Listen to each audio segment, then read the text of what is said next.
voudrais vous présenter John Fleetwood, qui est le directeur du Market Photographic Workshop à Johannesburg. Il le mérite. C'est un travail formidable.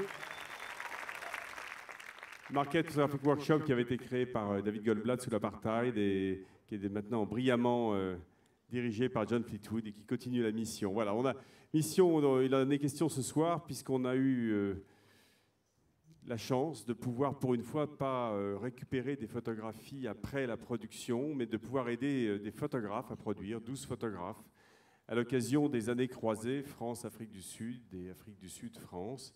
En 2012, il y avait en Afrique du Sud l'année culturelle de la France et en 2013, cette année, c'est l'Afrique du Sud qui est de retour chez nous. Les affaires étrangères, plus exactement l'Institut français, avec Laurent Clavel et Bénédicte Alliot qui sont avec nous, nous ont contactés, oui, le mérite, mais on va en reparler après, nous ont contactés pour inviter des photographes sud-africains aux rencontres d'Arles. Et comme on avait invité déjà beaucoup de photographes sud-africains récemment aux rencontres d'Arles, on avait même donné 2 prix à 2 d'entre eux, on s'est dit, voilà, on ne va pas remontrer les mêmes travaux. Et donc, on a eu cette idée de faire quelque chose d'un peu spécifiquement français, qui est une mission sur le paysage, comme dans la foulée des missions de la Datar, de la mission du littoral, et de toutes les missions que les régions, désormais, et les départements et les villes passent à des photographes. Et en parlant avec Laurent Clavel et Bénédicte Alliot, on s'est rendu compte que le territoire en Afrique du Sud est une vraie réalité complexe, variée, et on va y revenir. Et donc, on a eu envie de monter un projet qui s'appellerait un projet sur le territoire social et d'inviter à parité des photographes sud-africains et des photographes français. Donc on a commencé avec l'idée qu'il y ait une tradition française qui étudie la terre et les populations.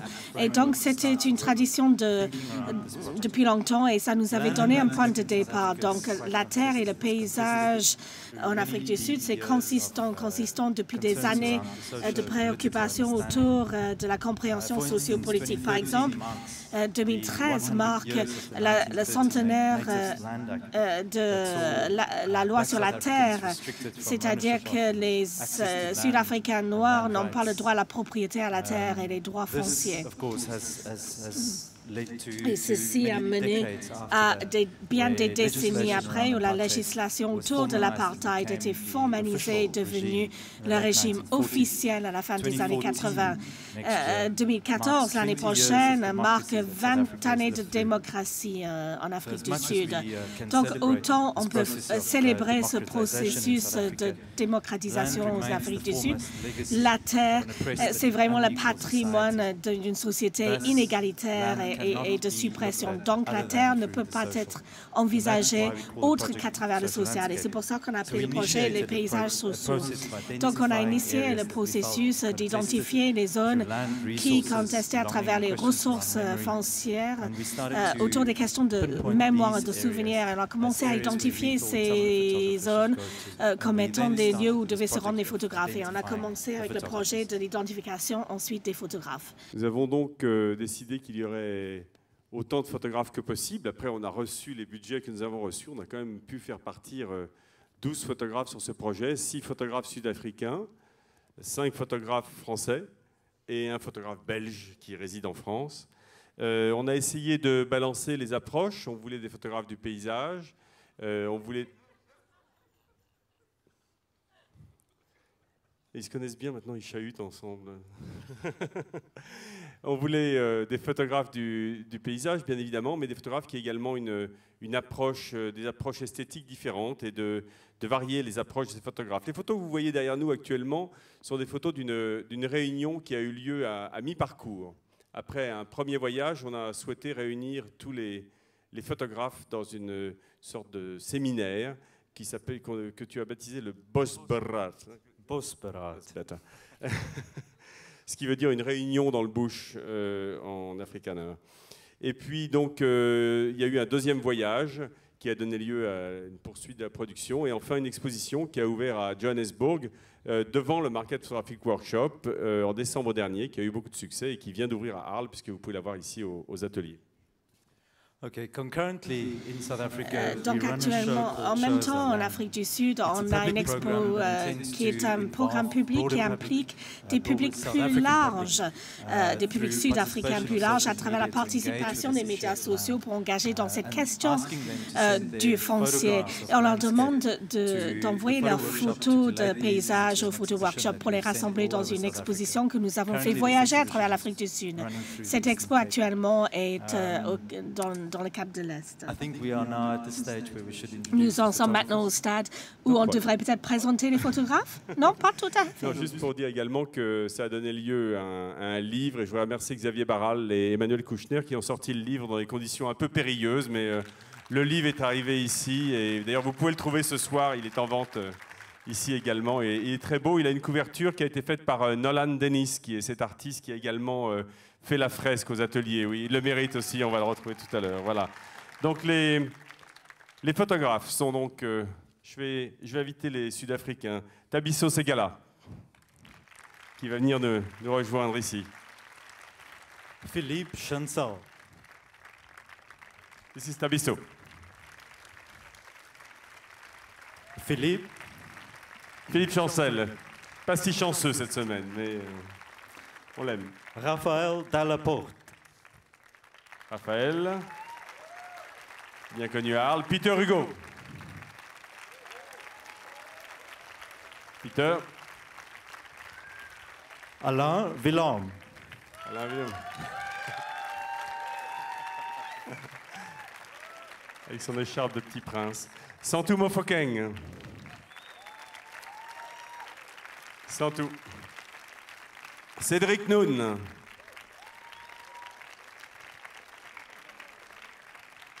Jo Ratcliffe devait être avec nous, elle était là l'année dernière, mais elle n'a pas pu venir malheureusement. Harry Khroyard.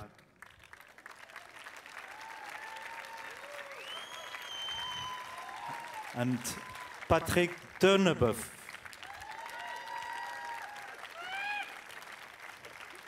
Zanele Muoli. And last but not least, Thibaut Cusset.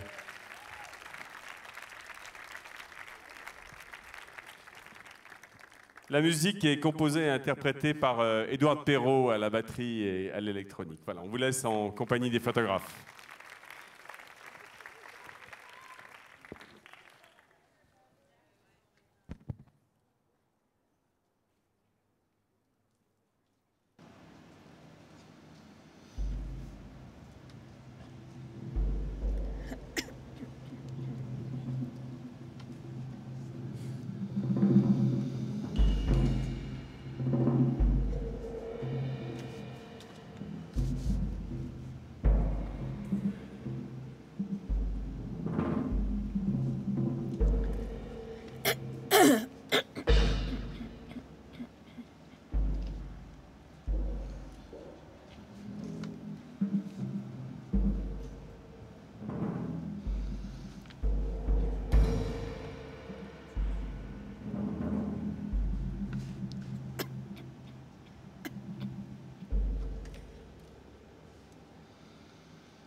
Deuxième transition, c'est une série d'images photographiées autour de la ville minière de Rustenburg, dans une ville qui s'appelle Brassenburg, dans la province nord-ouest de l'Afrique du Sud.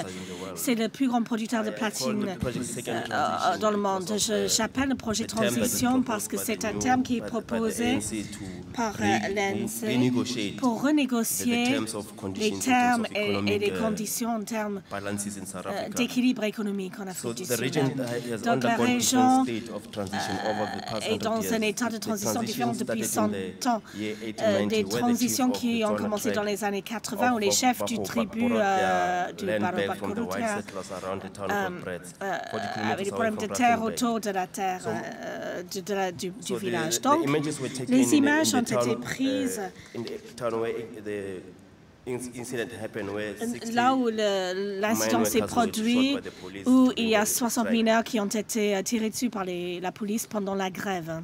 Pour moi, les mines et la propriété foncière, c'est vraiment les questions cœur sur cette transition ici.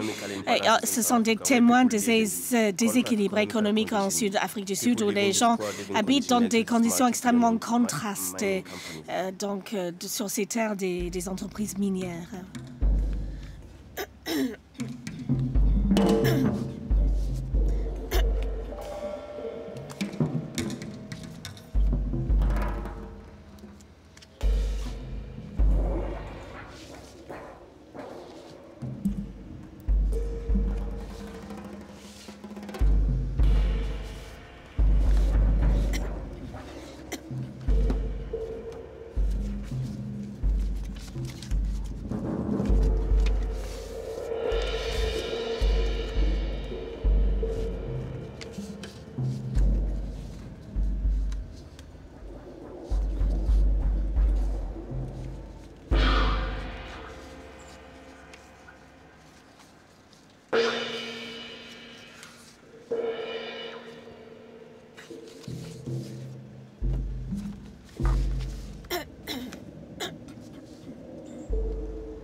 Merci.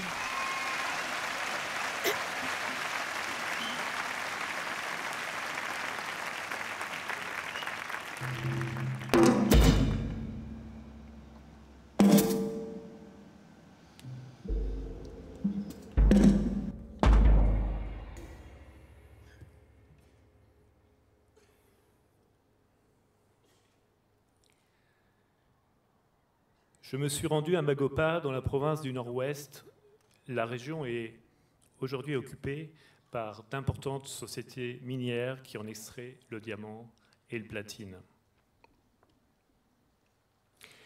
Le 16 août 2012, le mouvement de grève des travailleurs de la mine de platine de Marikana, qui revendiquait des augmentations de salaire et des meilleures conditions de travail, a fini dans un bain de sang, faisant 34 morts et 78 blessés parmi les grévistes.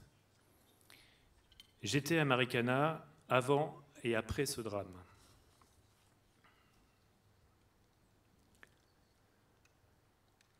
En Afrique du Sud, la question humaine, à l'épicentre de ma démarche documentaire, a touché toutes les cordes sensibles du politique, de l'économique et du social.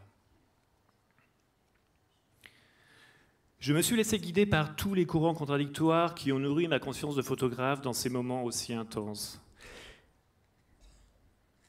J'ai retrouvé le combat d'Étienne Lantier dans Germinal, incarné dans la puissance du cri de ces milliers de travailleurs des mines de platine.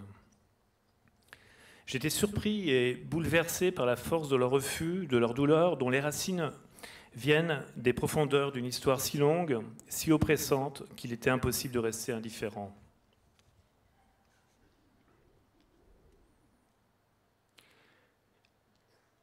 La beauté des grands espaces est à couper le souffle dans cette région d'Afrique. Mais ces étendues sont mises à vif par la brutalité de l'industrialisation minière et sa façon d'opérer en retournant littéralement leur surface. Cette roche grise, pulvérisée, concassée ou en bloc, issue des entrailles de la terre, qui contraste avec l'aridité rougeoyante des reliefs naturels, m'a fasciné. Pour moi, cet esthétisme renforce la violence du sujet et non le contraire. La ségrégation raciale en Afrique du Sud, qui a instauré la création de Bantoustans, engendre encore aujourd'hui, et de manière quasi inconsciente, un morcellement des territoires entre les populations, qui se traduit par la couleur charnelle de la terre. Mais derrière toutes ces apparences, l'extrême complexité de ce pays oblige à l'humilité, celui qui ne fait qu'y passer.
Ici, l'année dernière, John Fleetwood me parle de son pays. En me pointant sur Google Earth, là où il avait grandi, j'ai été marqué sur ses vues satellites par des zones claires, abstraites, au milieu de la ville, qu'il m'a présentées comme étant les mine dumps, le rejet des mines d'or, le résultat d'un siècle d'exploitation par l'homme de ses ressources souterraines. Des massifs artificiels sont les monuments de Johannesburg.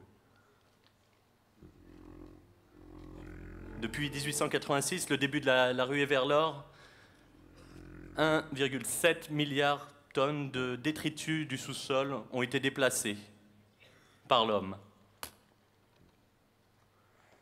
Comment en rendre compte?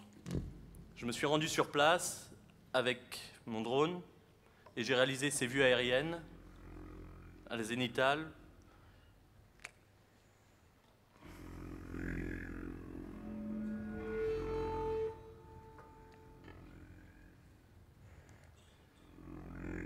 Johannesburg est né de cette exploitation du sous-sol. Les terrils ont grandi avec la ville. Là-bas, on y est nostalgiquement attaché. On a grandi à côté. Top Star, le fameux drive-in rejeté du centre-ville, est en cours de traitement. On déplace à nouveau la terre pour pouvoir récupérer le terrain constructible, mais aussi l'or qui s'y cache.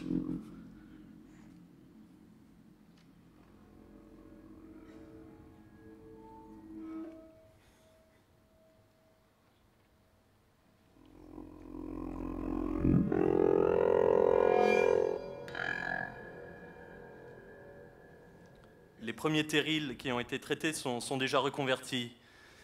Gold Reef City et un parc à thème où se côtoient un casino, le musée de l'apartheid et au milieu des montagnes russes, la dernière mine en activité accessible aux touristes comme moi.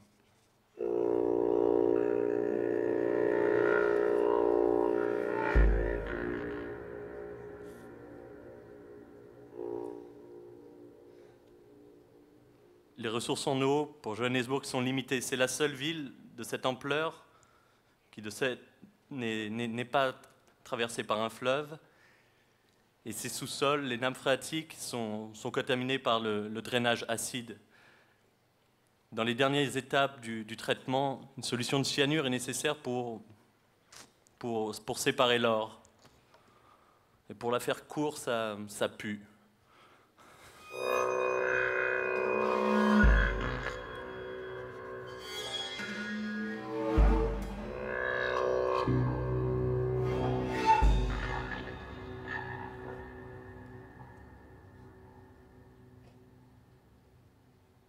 La plupart des mines d'or ont cessé leur activité dans les années 70. Sur ces terrains vacants sont implantés des townships. Un quart de la population vit dans des logements informels.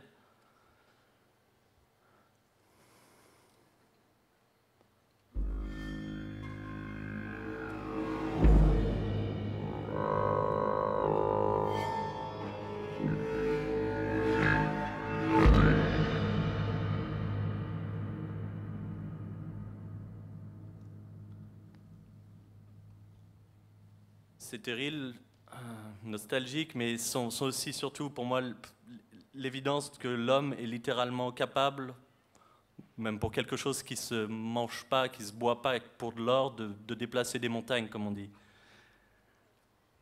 Et maintenant, ce pays qui est quand même malade de plusieurs de ces pathologies, va devoir mettre en place des choses pour un besoin vitaux. Et je serais très curieux de comprendre comment l'homme va s'y prendre. Donc voici mon diagnostic après 15 jours à sillonner avec Peter Hugo la Main Reef Road, de ce court diagnostic. Et chez lui, vous discernerez peut-être, dans ces images en tout cas, d'autres pathologies que je n'ai pas pu moi-même isoler.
En 1886, d'importants gisements aurifères ont été découverts près de Johannesburg. Ça a donné lieu à une ruée vers l'or très importante.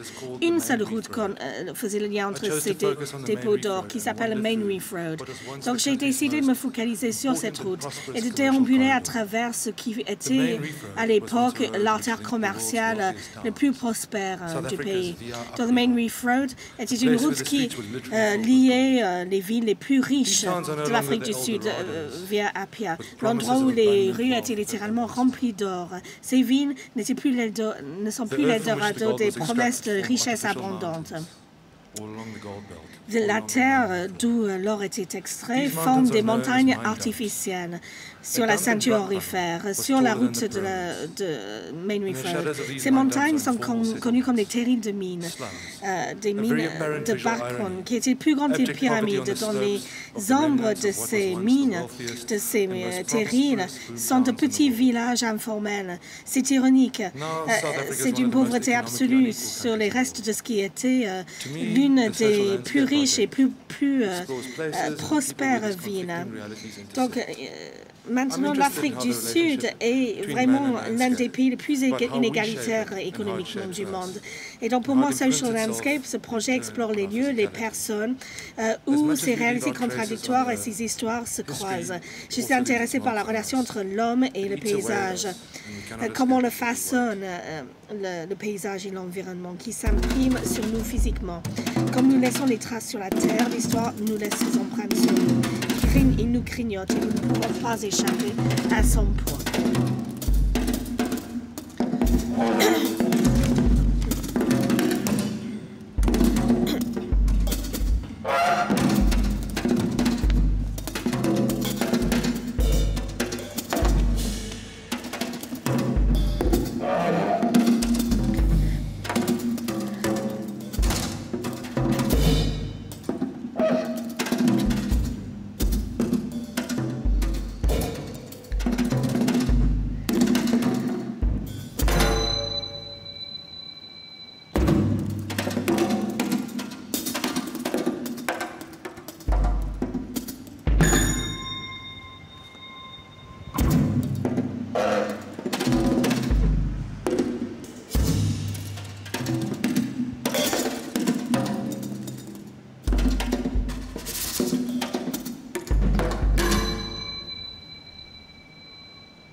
Je me souviens du vent ce jour-là quand j'ai trouvé le titre, mais j'ai juste oublié quand c'était.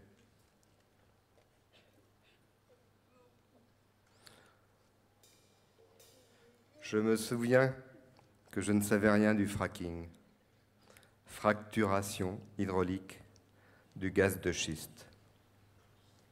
Je me souviens que tout le monde me disait qu'il n'y avait rien à voir dans le carreau concernant le fracking, qu'il n'y avait que des rumeurs.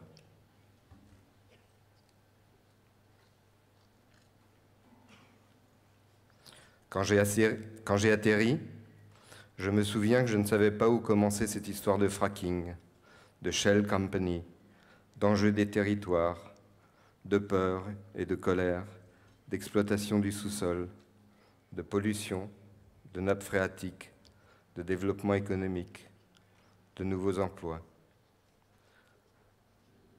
Je me souviens avoir roulé toute la journée sur ces pistes poussiéreuses et que je ne savais toujours pas quoi prendre en photo pour ce sujet qui n'existait peut-être pas.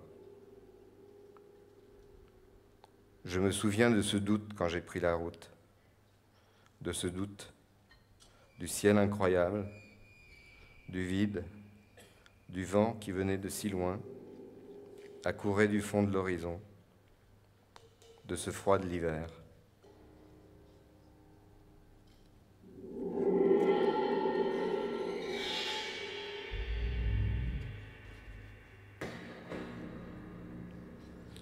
Je me souviens très bien quand j'ai vu la première traînée de poussière, mais je me souviens aussi que je l'ai photographiée machinalement, sans rien voir peut-être, parce qu'il y avait si peu de choses à voir.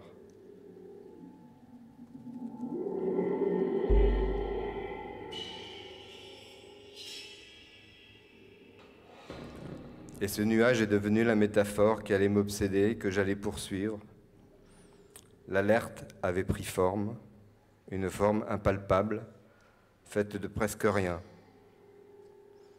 Gaz de schiste, gaz, encore quelque chose qui ne se voit pas, tiens.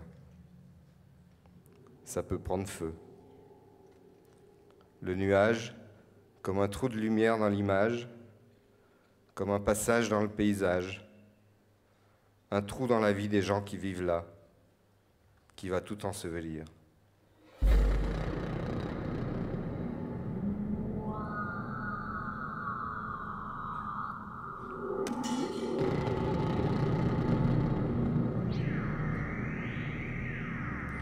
J'ai alors eu un sentiment que je ne connaissais pas, un très étrange sentiment mêlé, peuplé de grondements mécaniques, de dangers imminents, de prédateurs, de torchères,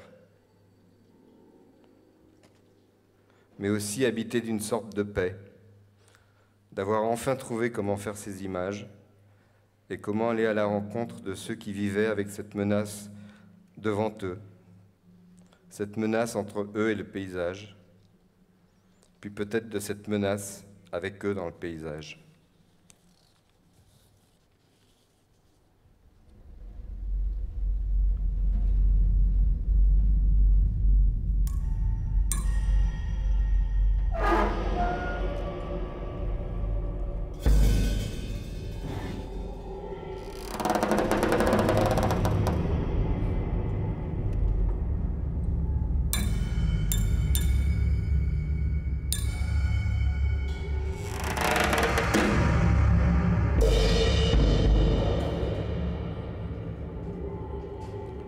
Mais peut-être après tout que la grâce infinie de ce paysage, sa majestueuse inertie, sa résistance à l'usure des siècles, alliée à la sincérité et au combat de quelques-uns, finiront par vaincre les tractations, les mensonges des puissants, des dévoreurs d'espace.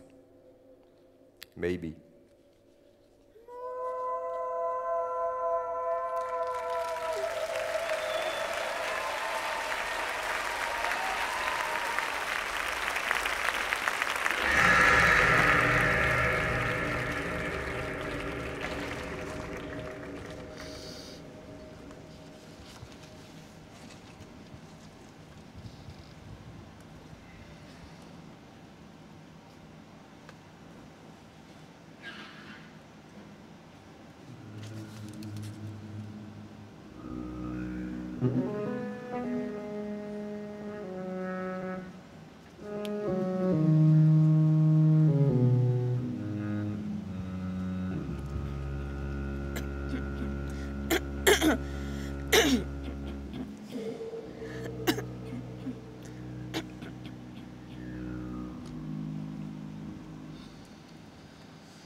Je vais vous lire le texte de Santu Mofokeng.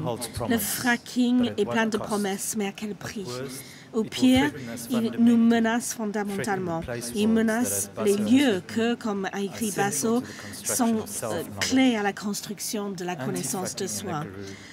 L'anti-fracking au Karoo est un mouvement qui a attiré les gens et les organisations avec des qualifications impeccables. Des personnes sincères, engagées et amicaux qui se battent pour une bonne cause, qui veulent sauver la Terre et son environnement. Ils attendent, ce qui attend sur les franges, c'est une foule bien moins cohésive, qui consiste en personnes qui vont vous remplir votre réservoir au garage, par exemple.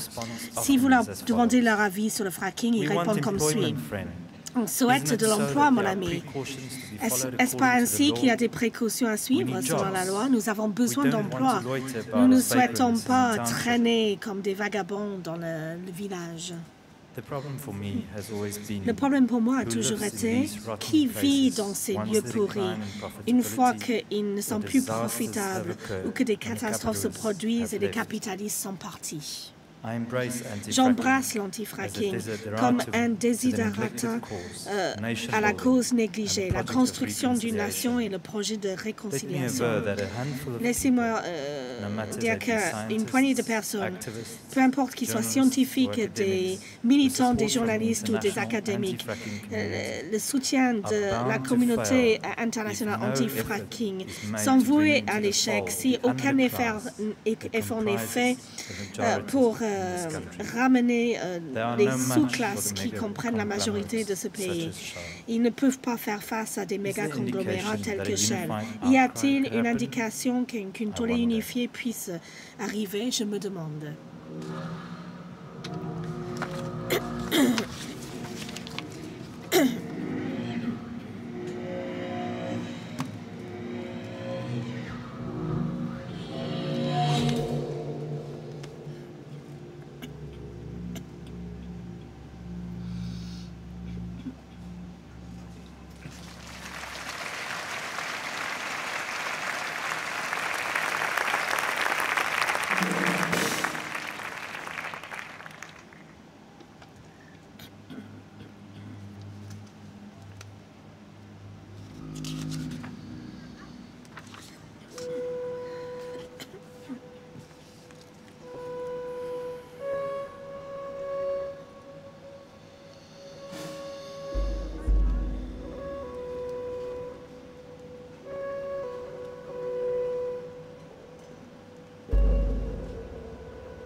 Dans ce paysage, une tragédie s'est déroulée. Et la vérité continue à se découvrir à ce jour. Et c'est connu comme la guerre de 100 ans ou la guerre des frontières. Ce paysage occupé par le Xhosa, les indigènes en Afrique du Sud, a été contesté par les Boers et par les Britanniques. Ici, nous revisitons les vallées, les montagnes, les rivières, les collines et les plaines, qui étaient et qui restent au cœur de la tragédie. Plus important, nous le faisons des yeux et du point de vue de ceux qui ont appelé ce paysage chez eux et qui étaient natifs à la région. On voit le territoire et le terrain qui est chéri. défendu et attaqué, won and lost. gagné et perdu. We see the victors Nous voyons les and the victorieux vanquished. et les vaincus. For many, Pour beaucoup, this drama is unknown ce drame est inconnu, or a distant and hazy memory. ou s'il s'agit d'un souvenir distant et assez For a flou. few, Pour certains, it is remembered as though it occurred on s'en yesterday. rappelle comme si c'était d'hier. These images Ces are images dedicated sont to dédiées those à ceux who cannot forget. qui ne peuvent pas oublier.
Ma mission s'appelait Golf Courses, Polo Fields and Their Effects.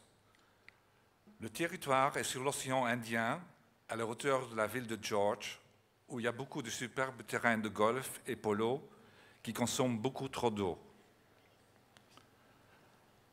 L'apartheid n'étant pas loin, ces loisirs sont presque uniquement fréquentés par les Blancs. Ce qui est impressionnant, c'est que pour aller dans ces endroits très riches, on traverse souvent des townships très pauvres. Le contraste est saisissant. La communauté blanche vit souvent dans des compounds très sécurisés. J'ai ressenti ça presque comme de la claustrophobie.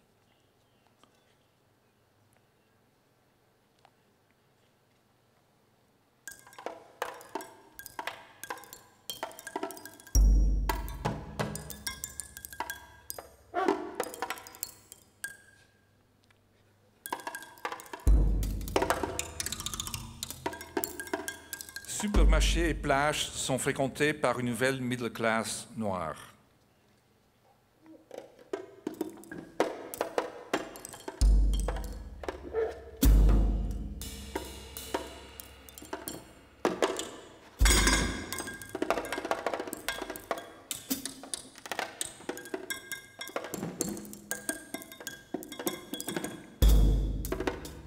Je me sentis très à l'aise dans les townships, jamais interpellé, ce qui arrive souvent dans les pays africains. Les gens me semblaient dociles, peut-être résignés, figés, en attente, avec des enfants bien plus vivants que dans les compounds blancs. J'ai souvent pensé aux images de David Goldblatt.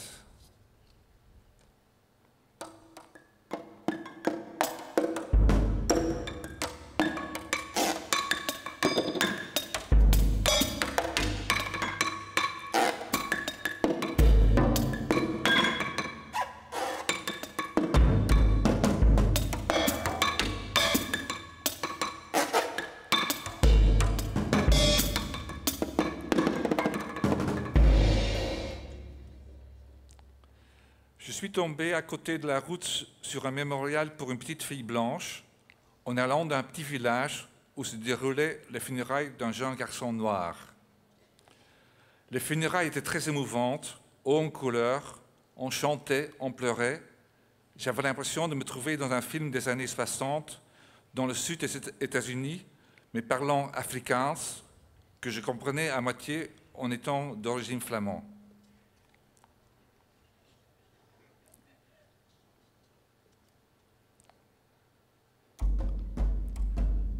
De retour à Johannesburg, j'ai pu travailler pendant quelques heures dans une grande rue commerçante où j'ai senti une énergie, une tension bien différente de ce que j'ai vécu près de l'océan Indien.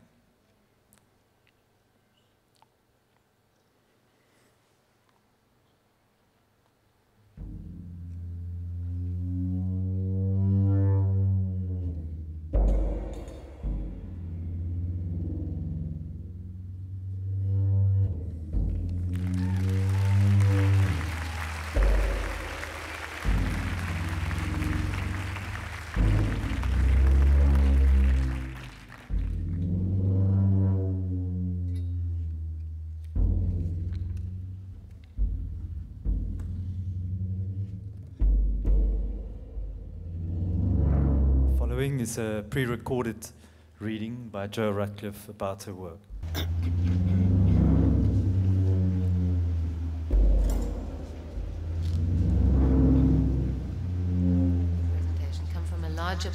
Cette présentation vient d'un campus plus grand qui s'appelle les Terres larges, qui explore l'après-guerre des Boers au sein du paysage sud-africain. Mon intérêt dans Angola remonte aux années 80 où j'ai écrit Another Day of Life et qui raconte des événements qui menaient à l'indépendance du pays et les conséquences de la guerre. Donc ça parlait de ce qui se passait en Afrique du Sud à l'époque, donc une mobilisation massive contre l'apartheid. Aussi, la force de défense sudafricaine était déjà entranchée à Angola qui menait sa propre guerre contre les armées là-bas. Un conflit qu'on appelle la guerre de la frontière. Mais pour la plupart des Sud-Africains, l'Angola était perçu comme un ailleurs lointain, qu'on appelle la frontière, où les frères et les copains étaient envoyés pour faire leur service militaire. Maintenant, depuis les 2 décennies d'indépendance, alors que les troupes sud-africaines sont retirées, la guerre de la frontière est associée avec beaucoup d'ignorance et de honte encore. Pendant 2 années, j'ai voyagé avec des vétérans à travers les paysages du sud de l'Angola. Et ce corpus de travail s'appelait les terres au bout du monde. Je suis devenu curieux de savoir si les traces de cette guerre pouvaient être trouvées au sein des frontières de l'Afrique du Sud. Et j'étais surtout intéressée par l'idée d'un paysage militarisé. Mais plutôt que des espaces liés aux appareils habituels des militaires sud-africains, je souhaitais chercher des signes qui étaient intimement liés avec cette guerre. Des lieux tels que Pomfret, donc une ville minière abandonnée où les membres de 2 bataillons étaient relocalisés. Wimfasa, qui était un site de test militaire, et où il y avait des rumeurs qu'il y avait des armes nucléaires. Et Kimberley, qui comprenait les fermes Smith-Smith. Et tous ces sites étaient occupés par la défense sud-africaine pendant la mobilisation de la guerre et après, mais a également subi la violence pendant l'apartheid et plus récemment depuis la réconciliation de notre nouvelle démocratie. Je m'intéresse à l'intersection de ces histoires, comment ils nous impactent la vie aujourd'hui de ces lieux. Je finis avec une citation de Thomas Wolfe. Certaines choses ne changeront jamais. Certaines choses resteront toujours la même. Mettez votre oreille à la terre et écoutez.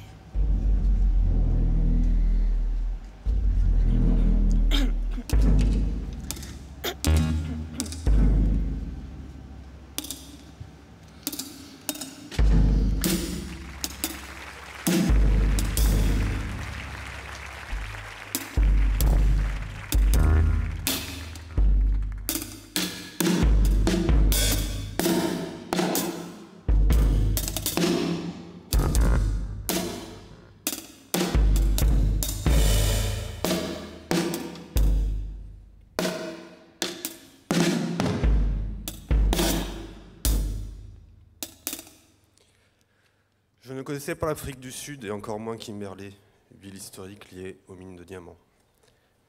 Elle fut créée en 1867 au bord du Big Hole, grand trou où la recherche des pierres précieuses furent source d'économie et de création de cette cité. Kimberley est un petit bourg situé au début du désert du Karoo, à 1200 mètres d'altitude, marqué par les traces d'un passé glorieux et colonial.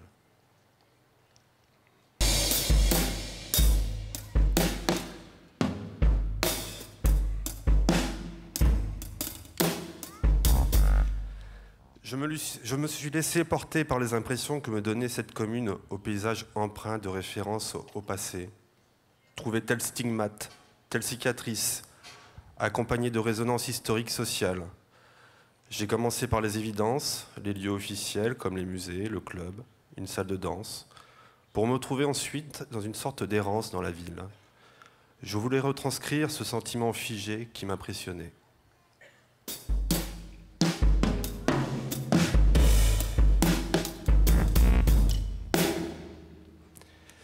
La mise en place de mon protocole de prise de vue était liée à la contrainte volontaire de l'utilisation de ma chambre. Prendre le temps, se poser, cadrer, attendre. Je voulais sentir le suintement de la rue, le grain des façades, l'importance des typographies. J'ai donc souvent pris le parti de photographier à l'heure bleue, au moment de la tombée de la nuit, lorsque le centre de Kimberley se vide de ses âmes. Cela m'a permis d'appuyer l'observation du paysage social, en lien aux stigmates architecturaux et en référence au passé.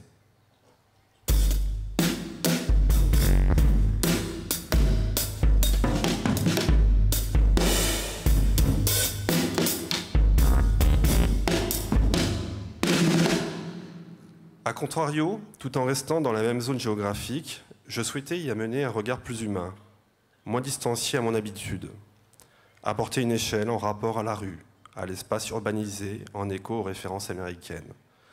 J'avais le sentiment de me projeter en arrière, dans les icônes photographiques de Walker Evans, Lee Friedlander ou Stephen Shore. J'ai eu également cette sensation étrange que le temps s'était arrêté, ou plutôt que je faisais un voyage dans le temps, sans nostalgie. J'attendais patiemment, à un carrefour, que la vie défile devant moi, les yeux grands ouverts, prêt à saisir l'instant banal. Kimberley n'était plus un désert.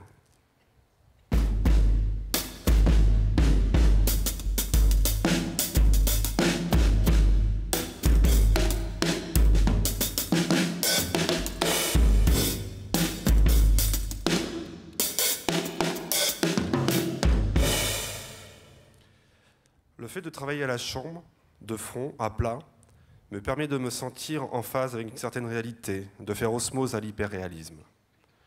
Je travaille beaucoup sur la systématique, la répétition, ce qui me permet de souligner les signes quotidiens, effacés de l'exceptionnel, mais qui apportent un sens au paysage. Ce qui est visible n'est pas forcément beau, comme ici en périphérie de Kimberley. La photographie est un témoin présent, le photographe retrace. J'ai fait un merveilleux voyage.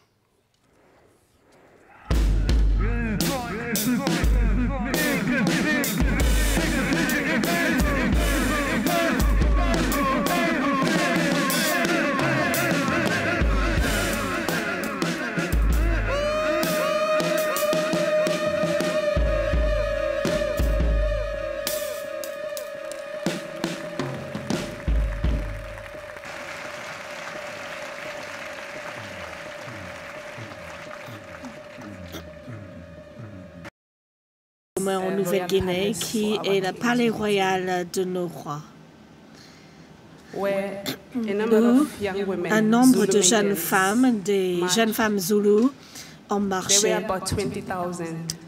Elles étaient à peu près 20 000. Seules les filles sans femmes et sans enfants, les jeunes femmes, pouvaient participer à la cérémonie des Zoulous chaque année qui a lieu entre le mois d'août et le mois de septembre. Il ne s'agit pas d'un défilé de mode, mais cela fait partie de la culture locale, la province de Malbet. Une partie de cette série regarde un nombre de femmes. Je regarde les trans, les femmes et les hétérosexuels qui font partie du paysage social. Chaque fille qui participe à cet événement a dû ramasser un roseau. C'est ce que vous voyez dans cette image. Et une femme qui faisait partie des femmes plus âgées qui étaient là, si un roseau se casse, ça signifie que la fille n'est plus vierge. Il s'agit d'une fierté, de la pureté, de la beauté d'une culture en laquelle nous croyons. Il s'agit d'une autre stratégie dans laquelle les gens croient qu'il faut s'abstenir de sexualité. Donc, la danse et la chanson et la texture de ces corps de femmes pendant qu'elles marchaient devant un nombre de touristes. Ça m'a frappé. Et les hommes, dont la plupart se demandaient qui allait être la prochaine princesse pour cet événement zoulou. Même les filles elles-mêmes se demandaient qui allait être la prochaine. Encore une fois, seulement les filles sans enfants qui ne sont pas mariées peuvent participer à cet événement. Comme j'essayais de me déplacer dans différents lieux, j'ai reçu un message qu'il y a eu un meurtre brutal. Ce n'était pas très loin de la maison de ma mère. Elle s'appelait Mandisa Bambo. Elle n'avait que 33 ans quand elle a été tuée du fait de sa sexualité. La dernière image, c'est de Dumbe Zumba, qui a perdu son index puisqu'elle a contesté la règle ou l'attitude des jeunes femmes dans son village de Loskop. Elle est maintenant incapable de travailler ou de s'occuper de ses enfants parce que le doigt qu'elle utilisait le plus pour faire la couture, pour coudre les vêtements qu'elle vendait, a été perdu ce jour-là. Encore une fois, ces images sont inspirées par les femmes de l'Afrique du Sud. Merci beaucoup.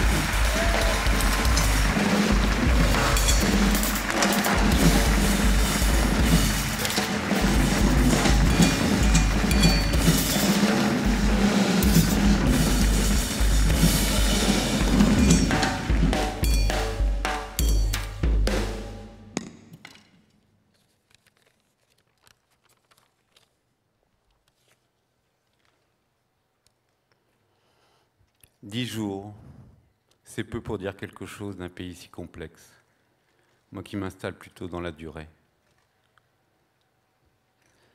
Je choisis un sujet, un parc national protégé, tout au nord du pays, le Mapungubwe National Park, à la frontière du Zimbabwe et du Botswana. Ce parc est considéré comme un paysage culturel d'une grande importance et doit redevenir naturel. Il est menacé par des projets d'extension d'une mine de charbon à ciel ouvert toute proche. Ce parc, qui a abrité une grande civilisation il y a plus de 700 ans, est maintenant classé au patrimoine mondial de l'UNESCO. Ce que j'en ai vu, ce sont des paysages africains à la beauté aride. Un lit de rivière asséché, le Limpopo, des arbres mythiques, le baobab et ses multiples formes. Le fameux arbre à fièvre à l'écorce jaune, des acacias et aussi des chaos d'arbres déchiquetés par les éléphants.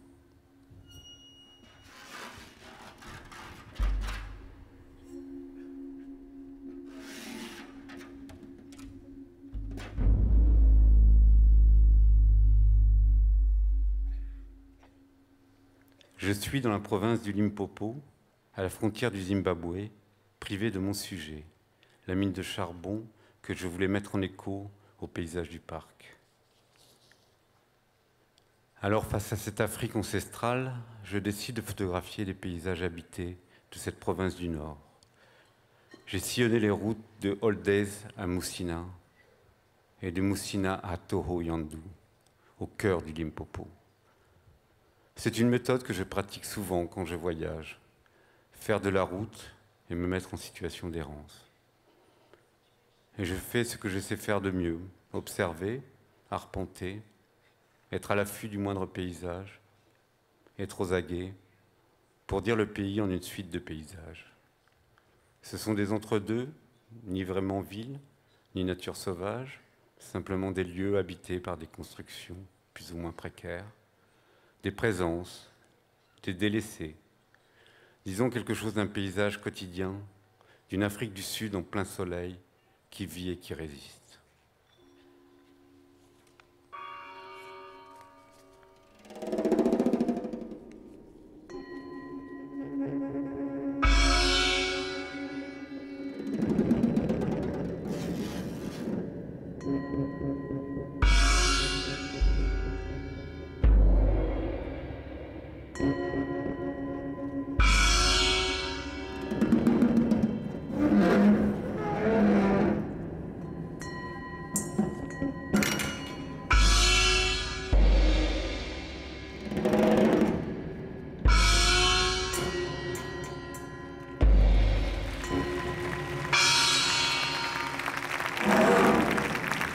Ils sont là.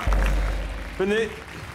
Je voudrais qu'on soit rejoint par Bandile, Molemo, Nolan Dennis, et puis aussi l'équipe des rencontres qui a travaillé sur ce projet, Lauriane, Julie, Pascal, et Laurent Clavel et Bénédicte Alliot qui nous ont permis de réaliser avec leurs confrères sud-africains qui ne sont pas avec nous ce soir ce projet. Voilà, ils sont là. Thibaut Cuisset, Raphaël de la Porta, Tabition Segala, Philippe Chancel, Peter Hugo, Santou Mofokeng, Alain Villaume, Patrick Tournebeuf, Zanel Emuoli, Harry Gruyart, Cédric Dunn, John Fleetwood, Bénédicte Alliot et Laurent Clavel qui rentrent dans la lumière. Voilà, toute l'équipe l'équipe des rencontres est absente. Où est-elle? Où sont Julie et Lauriane et Pascal? Les voilà. Et Xavier Barral et Emmanuel Kouchner qui ont réalisé le livre, qui est arrivé juste à temps. Voilà, merci beaucoup. Très belle soirée, merci. Oh, pardon. Et Edouard Perrault à la batterie, oui, électronique. Et l'équipe de Coïncidence pour la réalisation. Merci beaucoup. Et encore pour les photographes. À demain. Merci.